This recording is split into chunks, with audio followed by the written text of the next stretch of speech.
Have you ever met a guy and walk away and think, damn, I really like that guy. Like I really connect. I feel like there's something there. But if somebody asks you why, you can't even give them a clear answer. And he probably wasn't the loudest guy in the room.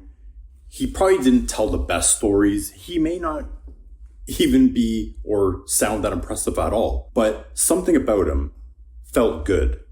And here's what most people get wrong. They think charisma is about making yourself more interesting. Well, it's not. You see, charisma starts when you make the other person feel interesting.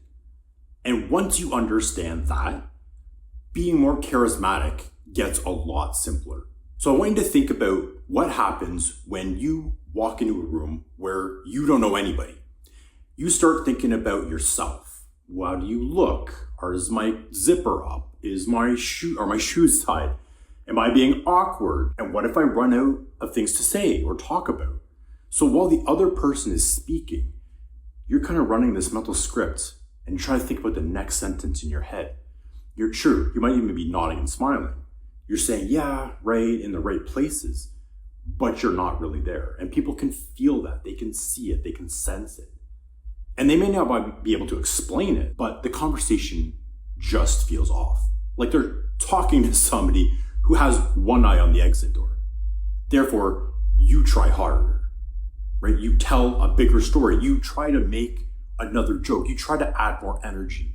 But now you're performing. And the performance creates the exact problem you were trying to solve because you wanted to look confident, right? But now instead, you look like you need the approval of the room. So here's the reframe, and think about this. Real charisma is not about performance, okay? It's about presence. So I want you to think about the last great conversation or chat you had with someone at work or a good friend.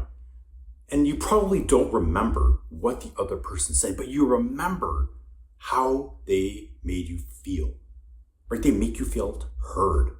They make you feel relaxed, right? And it allows you to be safe and allows you to be honest. And that's not by accident. It's because that person gave you something rare.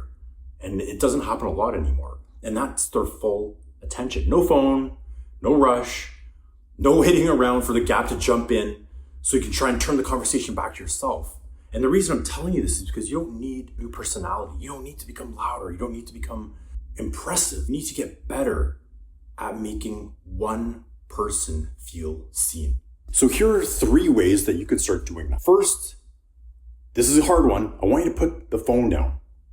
Okay? Not on the table. I want you to leave it at the exit. Because every time it lights up, every time it vibrates, every time it moves, you can have the urge to touch it and your brain is wandering. Right? And again, the other person's sensing that. So before you walk into the room, just put it away. Lock it up if you have to. Next, I want you to let your shoulders relax. Right? You want to make eye contact. You want to smile with that person. Right? You've already improved the conversation before you've even started, before you've even said a single word.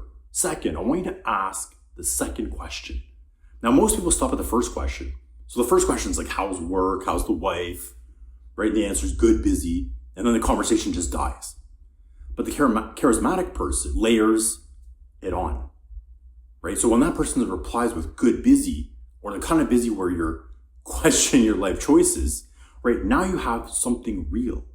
Right? So the second question tells them that you weren't just answering or asking to be polite, right? You've actually heard the answer.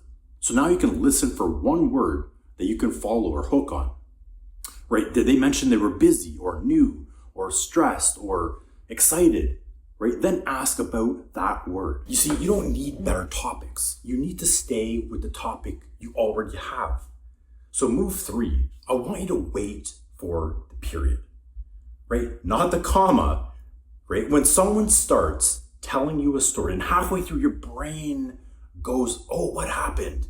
That happened to me too. Let me jump in, right? Now think you're relating. You think you're being likable, but you just took away the story from that other person before they finished it.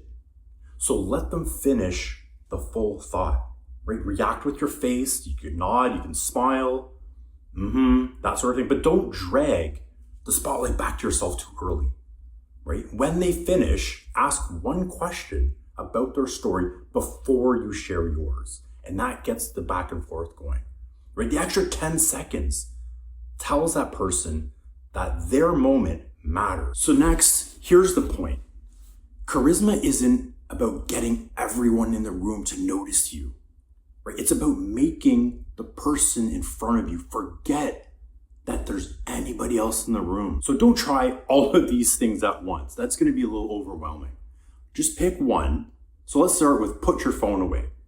Then second, you're going to ask the secondary question or wait. Use it in one real convo this week and see what changes.